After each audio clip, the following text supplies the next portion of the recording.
Ladies and gentlemen, welcome to the channel. It's your world of wrestling here to discuss about WWE Smackdown, November 4th, 2022. Well, you guys might be wondering, World of Wrestling, where the fuck have you been?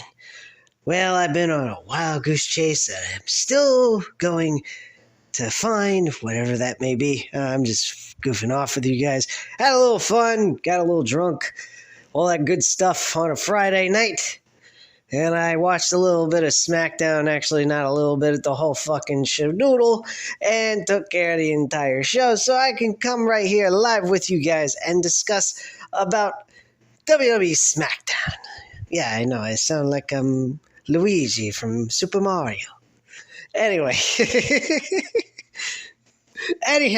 getting into this show, I think SmackDown was a pretty decent show. It didn't have that great of a wrestling card, I'd say, but as segments go for like entertainment, boosting the and hyping up towards the pay-per-view, I think they did a pretty decent job. There's a lot of stories coming in through this entire episode. For example, we have New Day making the next step up in case the Brawling Brutes cannot go ahead and defeat the Usos at the Crown Jewel pay-per-view. So chances are we are going to see the New Day and the Usos compete for the Tag Team Championships at the Survivor Series pay-per-view, which, would make a lot of sense for them to do that since they are coming close on that longest reign record that the New Day had in the first place. So this was actually really, really good. This was actually taking place in the middle of the show. I'll get into that a little bit, just giving you guys some of the details that took place in that actual segment. So I'll go over that with you guys. But the very first thing that happened here on the show was actually Liv Morgan and Sonya Deville in a no disqualification match. This was actually based off some situations that happened a few weeks ago when this all started, and it led to this 2 weeks later in a no holds barred match. The match wasn't that bad, actually. These two women really went at it pretty stiff in the ring. I'd say they probably made a couple of mistakes here and there throughout the match, which is fine. I mean, it can happen in other matches. It doesn't discredit the match or in any way, shape, or form. So I have to say that this was a decent match. This was actually entertaining, very hard-hitting. These two women were throwing each other into the barricade. They're throwing each other in the steel steps.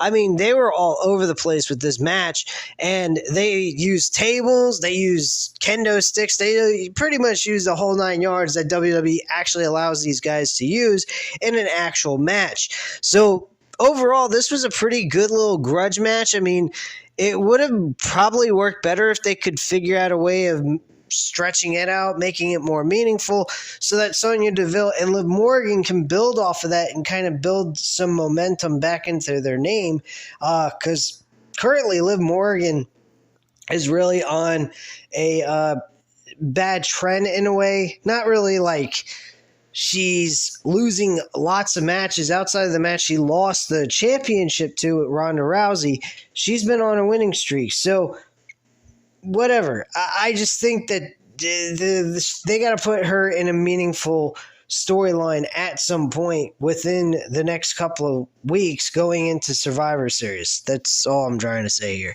But this match was good, and I have no complaints. Next segment, though, we go to Megan Morgan, Megan Morant is backstage with Emma. She tells Megan it has been 5 years since she stepped foot into a WWE ring, and she wasn't sure if it would happen again. When she accepted Ronda's challenge, her heart was beating through her chest. As she is talking, in comes Exa Lee. I forgot how to pronounce her fucking name. She tells Emma only thing she proved is that she's weak. Emma tells her the number one, that was Ronda Rousey. And number two, she hits Xia Li with a forearm to the face. And that's pretty much how that segment ended after the match was over. Anyway, moving on now. We go to LA Knight. Viking Raiders, by the way, did have a small little vignette video, which wasn't all that big of a deal. But anyway, let's go to LA Knight. He walks down to the ring and starts telling Samantha, the ring announcer, that she didn't know his hometown a few weeks ago. As he's talking, Ricochet, with a splash off the top rope, he throws LA Knight into the ring, and Ricochet with a spinning elbow. Okay, yeah. Dummy, yeah. Anyway, you guys must be saying, dummy, you. Anyway, guys, we go into Ricochet versus LA Knight in a one-on-one match. This was actually very entertaining. This was another good matchup, but after that, the rest of the matches, it was whatever. The main event, though, was actually good with the Intercontinental Championship with Gunther and Rey Mysterio. Excellent matchup. Enjoyed that match very much so throughout the entirety of that match that we got to see live on TV. Anyway, pretty much what happens here is LA Knight walks away victorious. He gets a leverage pinfall as well as he holds the rope. He holds his opponent's tights and the rope at the same time for leverage, and he gets the roll-up pinfall for the 1-2-3.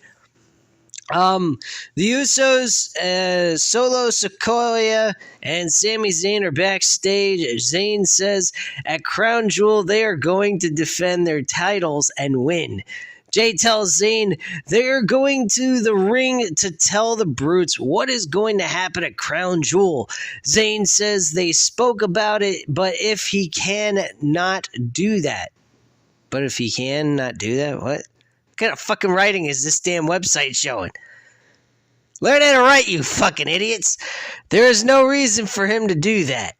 They get the win against the Brutes at Crown Jewel, and they are close to the tag team title record. Jay says this isn't a bloodline thing. This is a Uso thing. And there were tag team champions before him, and they will be tag team champions long after he's gone. Already giving us a clue that he's getting out of the bloodline. So that's kind of odd. Jimmy tells Sammy that he is at... sorry, let me repeat this. Jimmy tells Sammy that he has a point as Zayn tells them not to leave. And that is what happens there and where it closes off. This segment was actually good. I liked this one with Bray Wyatt. He looked like he was having a mental breakdown or something backstage. I mean, he's talking and he's blabbering about some things. It's a new concept to him to have the fans very interested in him and showing him feelings of acceptance and so forth. And he got interrupted by this moron who apparently had a FedEx package or some kind of shit. I'm surprised he didn't tell Bray Wyatt, would he please sign this and take the package so he can get the fuck out of there. Anyway, this was actually very good. I'll go over the full write-up on this. They're saying Bray Wyatt's backstage. He says he's not the type of person who likes to share their feelings. The concept is a brand new idea to him. What makes it even harder for him is that when people play with him like that, when people interrupt him, when he is trying to do something that is incredibly hard for him, as he's talking, there are people yelling backstage. Wyatt sees a WWE official. Give me a second. Tells the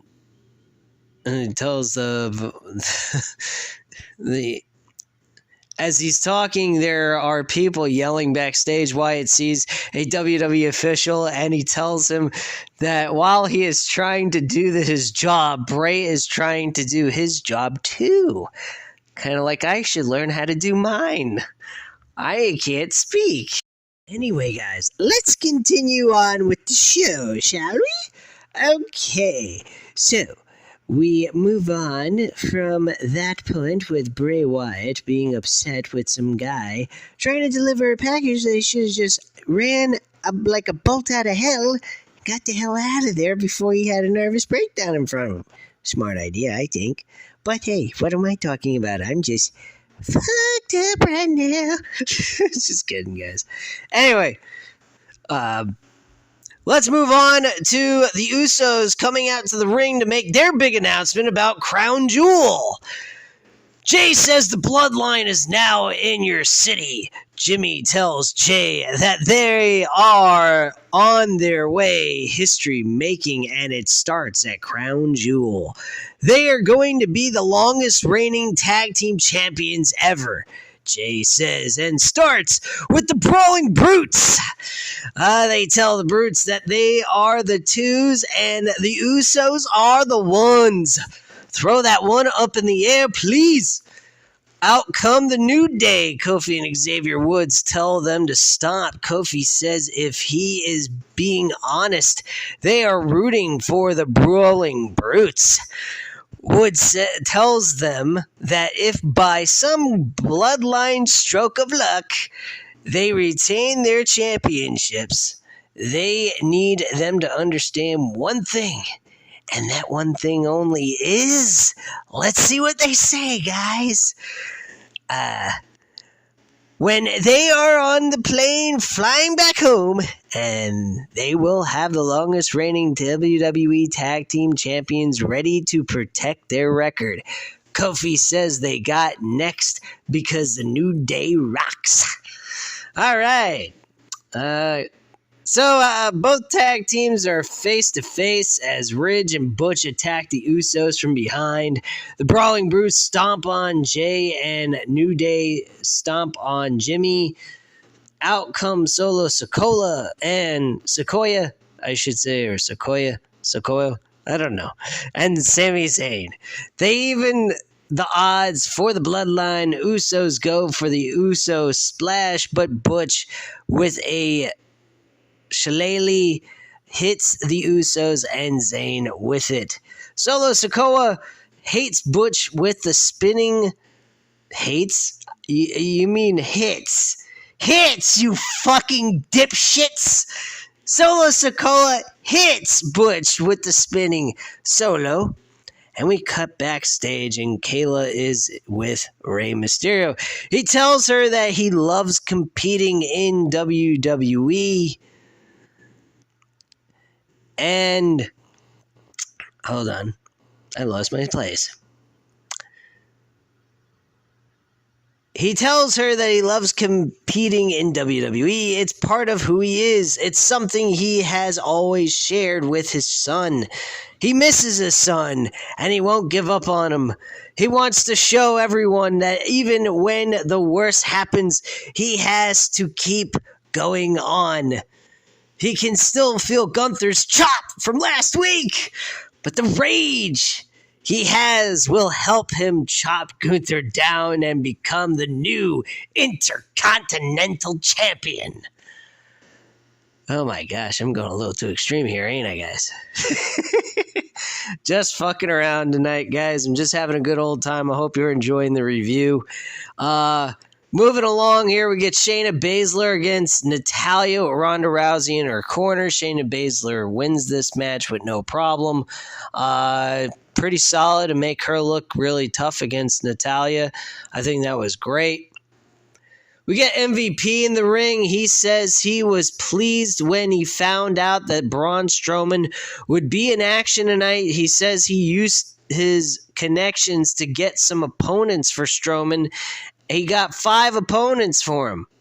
Out comes 5 jobbers in the ring, and as they are walking down to the ring, Strowman runs down and shoulder tackles all of them. Strowman gets in the ring as MVP rolls out of the ring at this point, scared out of his mind. Strowman chases him, and MVP tries to hit him with his cane, but Strowman blocks it. Strowman breaks MVP's cane and he throws MVP into the barricade. He throws MVP in the ring and lifts him up.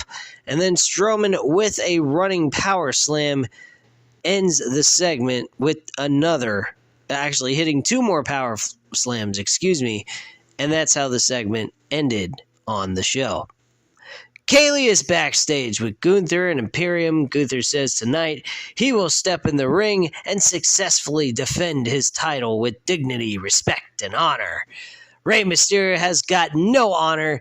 That's why his son turned his son on him. What the fuck did I just read? That's why his son turned his son on him. Okay, no.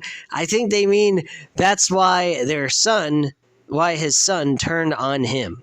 That's the way it should be written. I don't know what the hell they wrote there on this WrestlingView.com.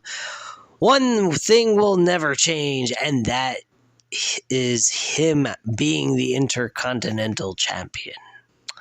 How intriguing. Great. A little segment there by Gunther, sounding as if he's one of the Gestapos from Russia. Anyway, even though he is not Russian, I don't believe. Anyway, if he is, I am very sorry for fucking that portion of information up here on the video. Anyway, let's move on to the main event, the WWE Intercontinental Championship with Gunther and Imperium against Rey Mysterio. Well, Imperium was not part of the match. They were just along there for the ride. Of course.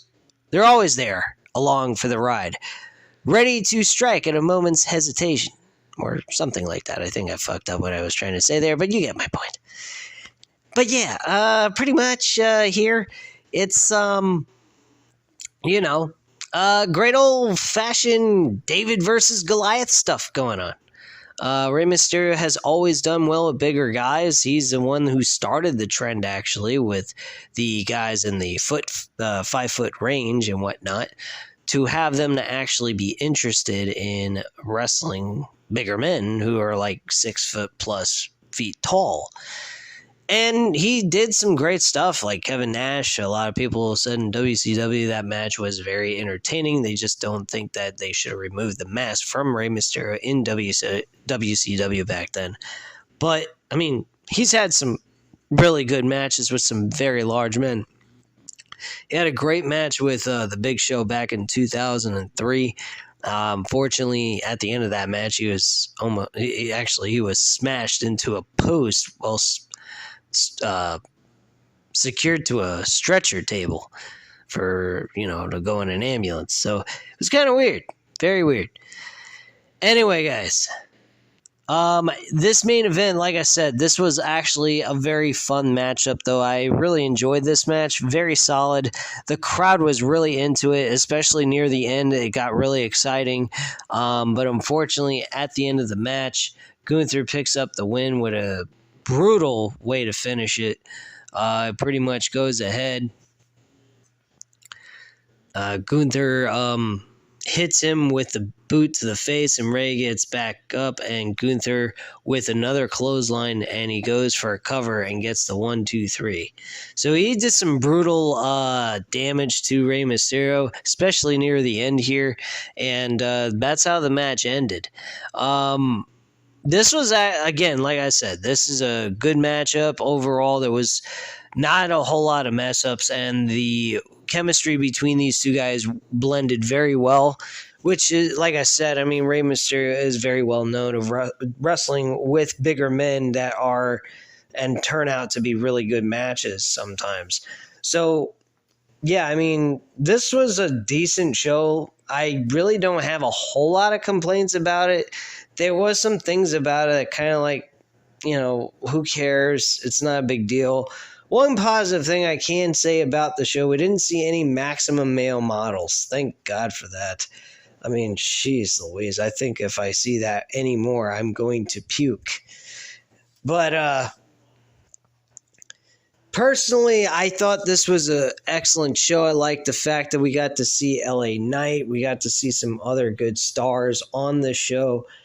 providing some help to making the show entertaining and making it worthwhile. But I will say that the show had a lot more story than wrestling per se. I wasn't really all that intrigued by all the wrestling. I mean, I'm not saying that the matches weren't good, but it's, it's mid, it's middle. But at the end of the day, guys, this was not a bad show in any sense of the word. It is well worth your time if you want to go back and watch it. If you haven't had a chance to see the episode, it is definitely worth it. So, yeah, I mean, that's pretty much all I have to say on this video. So you guys know what to do every single time. Hit that like button, show some appreciation of the channel. Hit the subscribe button, of course. If you're brand new and you haven't subscribed, why haven't you? So go ahead, hit the subscribe button, and let's get this show on the road. And anyway, by any means, also, if you are interested in commenting and interacting with me, I'll gladly respond back to you as soon as possible. So go ahead and leave those comments down below. I thank you guys very much for watching. I hope you're enjoying your evening Friday night. And peace. I'm out of here.